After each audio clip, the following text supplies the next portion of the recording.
Standard 10 science 1 chapter number 10 space mission आणि आज आहे त्याचं लेक्चर क्रमांक 2. आज आपल्याला पाहिजे types of orbits of satellite depending on height from the earth's surface.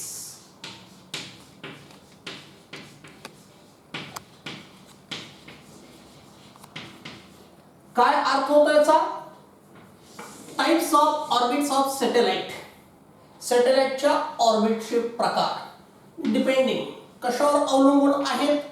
Height from the earth surface, की काय आहे की पृथ्वीच्या पृष्ठभागापासून ऑर्बिट किती उंचीवर आहे, पृथ्वीच्या पृष्ठभागापासून ऑर्बिट किती उंचीवर आहे याच्यावरून ऑर्बिटचे प्रकार 3 प्रकार पडतात. पहिलं आहे हाय अर्थ ऑर्बिट, याला शॉर्टकट मध्ये HEO असं म्हणतात. हाय अर्थ ऑर्बिट. ह्या हाय अर्थ ऑर्बिटची जी हाईट असते तर काय आहे? The height of orbit is equal to or greater than 35,780 kilometre, 35,780 kilometre. Then that particular orbit is termed as high earth orbit. कसं सांगायचं शब्दामध्ये?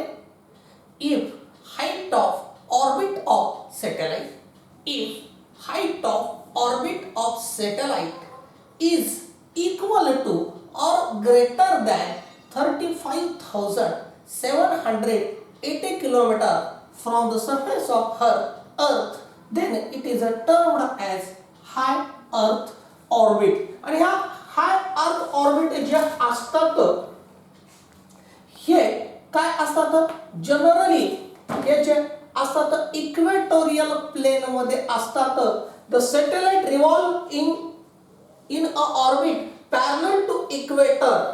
ते शक्यतो हाय अर्थ ऑर्बिट्स असतात.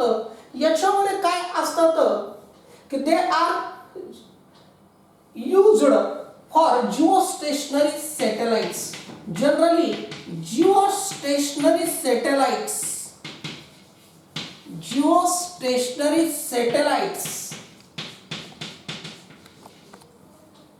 which are used for meteorology, television signals, telephone signals याकरता जे वापरले जाणारे जे सॅटेलाइट्स आहेत, रेडिओ सिग्नल्स कॅरी करणारे सॅटेलाइट्स आहेत, ते असतात geostationary satellites and they are placed in high earth orbit.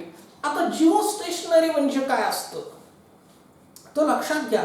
अर्थ completes one rotation about itself in 24 hours and the geostationary satellite also completes its one revolution around the earth in 24 hours. बघा पृथ्वी सुद्धा काय करते? 24 तासात स्वतःभोवतीची एक प्रदक्षिणा पूर्ण करते आणि त्याच वेळेस हा सुद्धा पृथ्वी प्रदक्षिणा 24 तासातच पूर्ण करतो. म्हणजे तो पर्टिक्युलर एरियावर फोकस्ड राहतो, म्हणून त्याला जिओस्टेशनरी सॅटेलाइट्स म्हणतात. Such geostationary satellites they are used for metrological study, for television signals, for telephone signals, for radio signals. They are placed in HEO. आता दुसरं आहे MEO म्हणजे मीडियम अर्थ ऑर्बिट, याला MEO असं सुद्धा म्हणतात शॉर्टकट मध्ये, मीडियम अर्थ ऑर्बिट. कशाला म्हणायचं? When height of orbit of satellite, artificial satellite, artificial satellite काय आहे? Is in between, is in between, is in between किती? 2000 kilometre to 35,780 kilometre. Then that orbit is termed as medium earth orbit. कसं सांगायचं शब्दामध्ये? When height of orbit of satellite, when height of orbit of satellite is in between 2000 kilometer to 35,780 kilometer, then that orbit is termed as medium earth orbit. आणि हे जे medium earth orbit जे आहेत की काय आहेत? पर्टिक्युलरली जे elliptical medium अर्थ ऑर्बिट्स जे आहेत की पोलार रिजनचा अभ्यास करणारे जे सॅटेलाइट्स आहेत, दे आर युज्ड MEO की जे आहे की आणि यांचं जे रिव्होल्यूशन असतं 2 ते 24 तास असतं. आणि GPS म्हणजे ग्लोबल पोझिशनिंग सिस्टम डिसाइड करणारे जे सॅटेलाइट्स आहेत, दे रिव्हॉल्व इन MEO. आणि पर्टिक्युलरली जे इलिप्टिकल ऑर्बिटचे असतात, पोलार टू पोलार फिरणारे, पोल टू पोल फिरणारे जे सॅटेलाइट्स असतात ते ह्या MEO मध्ये ठेवतात. आणि शेवटचा ऑर्बिटचा प्रकार आहे ते आहे low earth orbit. Low earth orbit याला शॉर्टकट मध्ये LEO म्हणतात. कशाला म्हणायचं low earth orbit? When height of orbit of satellite is in between 180 kilometer to 2000 kilometer, then that orbit is termed as low earth orbit. कसं सांगायचं शब्दामध्ये? when height of orbit of satellite, artificial satellite is in between 180 kilometer to 2000 kilometer, then such orbits are termed as low earth orbits. आणि या low earth orbits मध्ये काय असतात की काही सायंटिफिक एक्सपेरिमेंट्स, ॲटमॉस्फेरिक स्टडीज यासारखे जे सॅटेलाइट्स वापरले जातात, दे are placed in low earth orbit. कारण ॲटमॉस्फेअर खाली आहे, पृथ्वीच्या जवळ आहे, म्हणून जवळपास ठेवावं लागतं ते काय सॅटेलाइट्स. आणि ते काय करतात? They complete their revolution around earth in just 90 minutes. फक्त 90 मिनिटामध्ये, 1.5 तासामध्ये पृथ्वी प्रदक्षिणा काय करतात? ते पूर्ण करतात.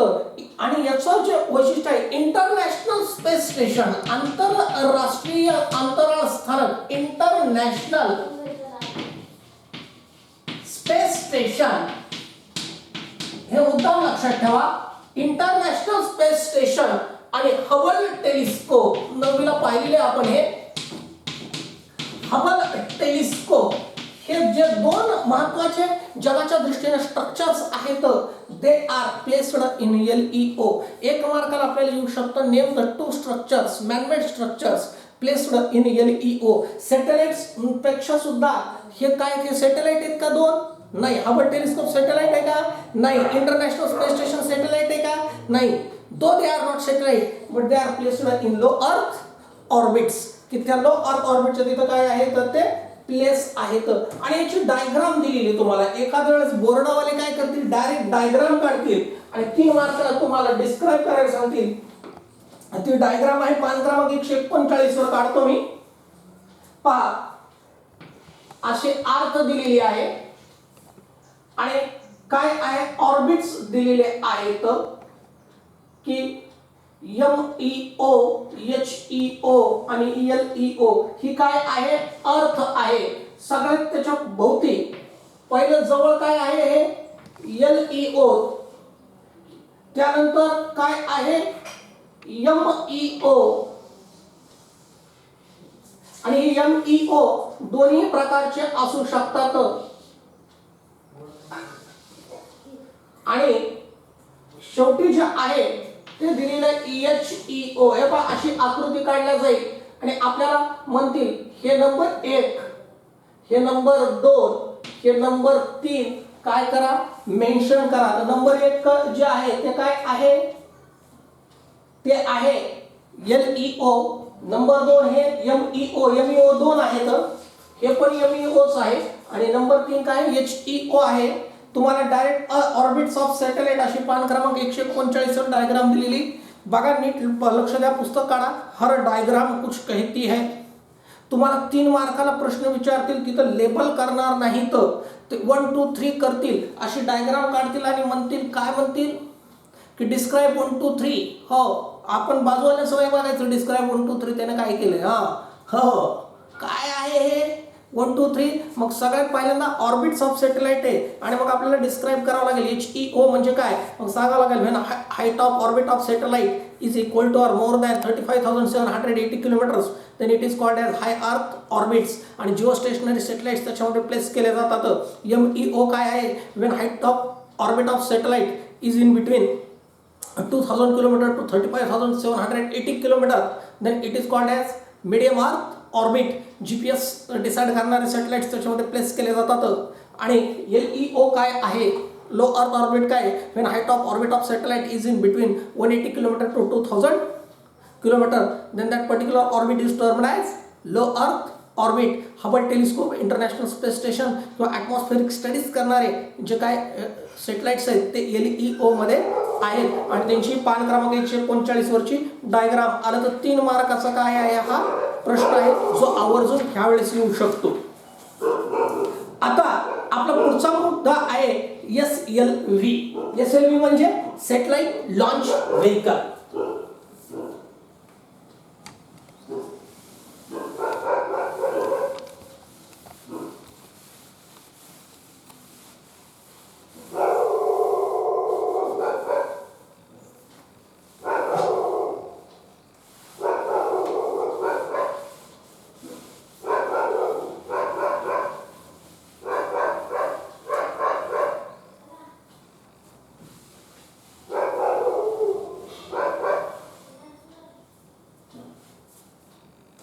Satellite launch vehicle.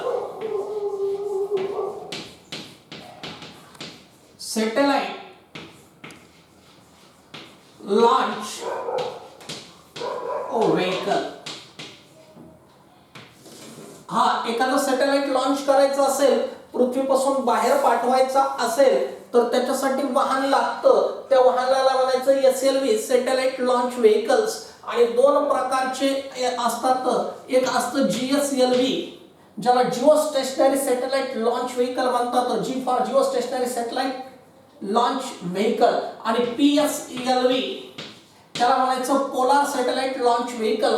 असे 2 प्रकार असतात. जर का इक्वेटोरियल प्लेन मध्ये पॅरलल सोडायचं असेल सॅटेलाइट तर GSLV वापरतात, आणि पोलार रिजन स्टडी करण्यासाठी जे असतात त्याला पोलार सॅटेलाइट लॉन्च व्हेकल्स वापरतात. आणि हे व्हेकल आहे, वाहन आहे. जसं वाहन आपल्याला माणसाला एका जागेवरून दुसऱ्या जागेवर घेऊन जातं, इन द सिमिलर मॅनर जर का सॅटेलाइट पृथ्वीच्या कक्षेच्या बाहेर सोडायचा आहे, ग्रॅव्हिटेशनल फोर्स च्या बाहेर सोडायचा आहे, तो वाहन लागतं. तो सॅटेलाइट काय आपोआप जात नाही. दॅट पर्टिक्युलर वाहन, that particular vehicle is called as satellite launch vehicles. आपण सगळ्यात बेसिकली सांगायचं, satellite launch vehicles are used to launch the satellite. There are 2 types of satellite launch vehicles, GSLV geostationary satellite launch vehicle and PSLV polar satellite launch vehicle. असे 2 प्रकार असतात.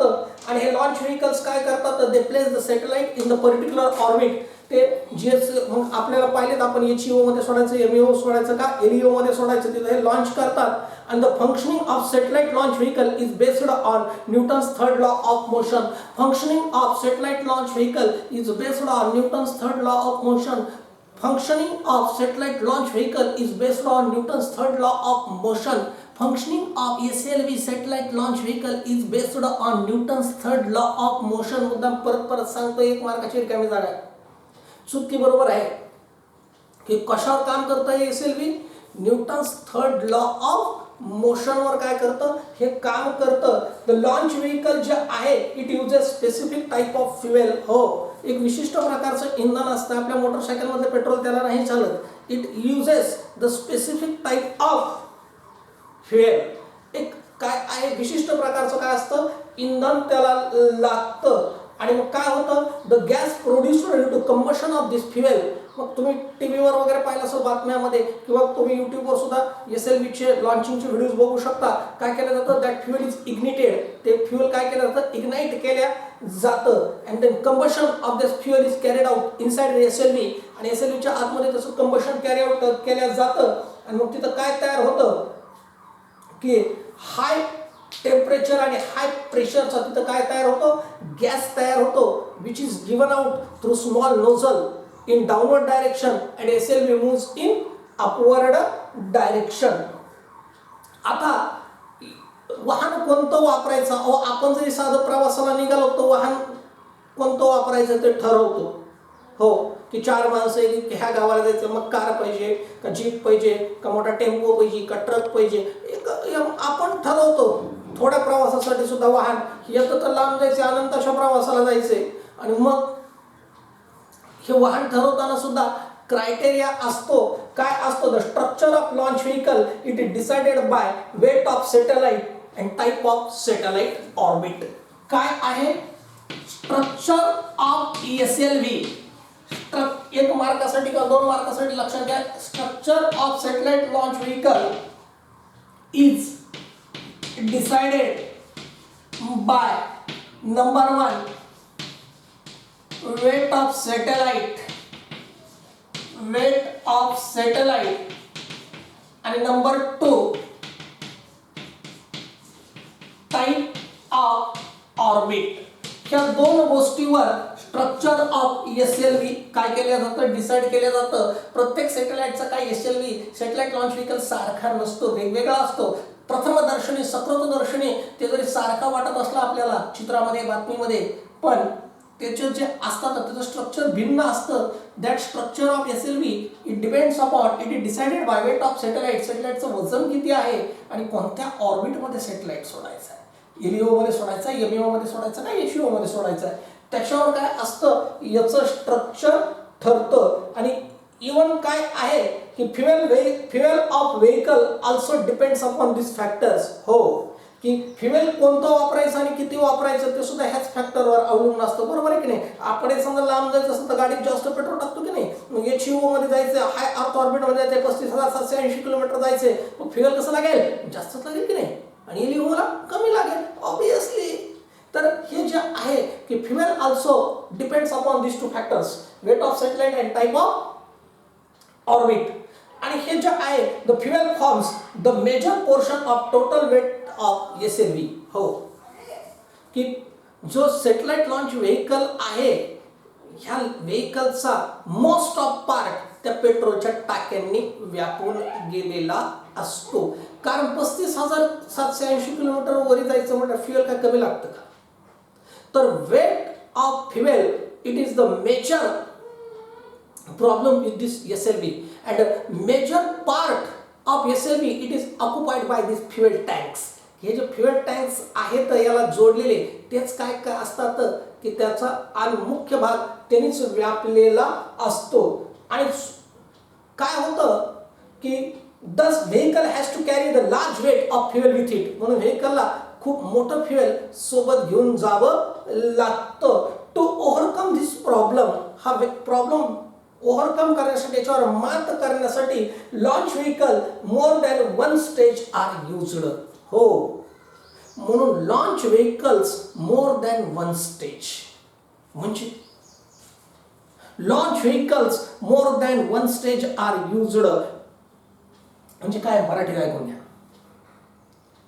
की वरी चालले launch vehicle आणि त्याच्या खालच्या टाकीमधलं petrol काय झालं, संपलं. येतं एका स्टेजला ती टाकीच त्याच्यापासून डिटॅच करायची आणि फेकून द्यायची. हा, फेकून देताना नीट विचार करायचा पृथ्वीवर कुठेही फेकून नाही द्यायला जमत, नाही तर पडली एखाद्या शहरात 10-5 माणसं गेली, तसं नाही. ती फेकून देता नाही. डेझर्ट एरियामध्ये, अनपॉप्युलेटेड एरियामध्ये किंवा समुद्रात पडल याची व्यवस्था केलेली असते. हो, नाही तर काय फेकून तर द्यायचं, द्या कोणीकडे फेकून. नंतर असं कळालं पडलं कुठंतरी मोठ्या शहरावर 5-50 माणसं मेले तिने. तसं नसतं की जे ते डिटॅच टाक्या फार मोठाले असतात, ते स्टेजेसही फार मोठाले असतात, त्याला डिटॅच करतात SLV पासून आणि अशा पद्धतीनं ते म्हणजे पाडल्या जातं. पाडल्याच जातं की ते समुद्रात पडलं पाहिजे किंवा अनपॉप्युलेटेड लँडमध्ये काय झालं पाहिजे ते पडलं पाहिजे. तर काय आहे ड्यू टू आणि काय होतं मग टाकी डिटॅच झाली की वेट ऑफ सेटल काय होतं SLV रिड्युसेस, मग ते अजून स्पीडनं पुढे जातं.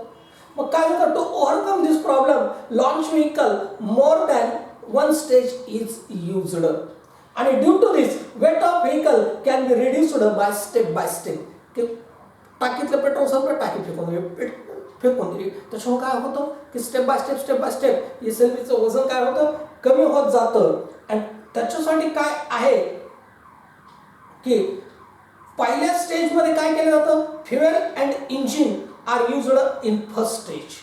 हो, की जे त्याचं इंजिनची ताकद आहे आणि फ्युएल पहिलं जे आहे ते काय होतं पहिल्या स्टेजला वापरलं जातं आणि त्यानं काय होतं की स्पेसिफिक व्हेलॉसिटी ज्याला आपण म्हणतो ती त्याला भेटते. नंतर काय होतं fuel tank and engine are detached from main body of vehicle and fall either into sea or in unpopulated land आणि मग ते इंजिन आणि फ्युएलची टाकी काय होते पहिल्या स्टेपमध्ये फेकून दिल्या जाते. आणि फ्युएल मग काय होतं मग सेकंड स्टेज इज इग्निटेड. एकदा पहिली स्टेज संपली की सेकंड स्टेज काय करतात इग्निट करतात आणि ते पुढे काय होतं सॅटेलाइट लॉन्च व्हेकल जात राहतं. हे काय आहे SLV आहे. हो, आता पुढे आपल्याला जे घ्यायचे ते मिशन्स आहेत. Moon mission, Mars mission, India and space technology and space debris ते आपण उद्याच्या लेक्चरमध्ये पाहू. आजच्या लेक्चरमध्ये आपण काय पाहिलं टाइप्स ऑफ ऑर्बिट्स पाहिले आणि SLV पाहिलं सॅटेलाइट लॉन्च व्हेकल. थँक्यू.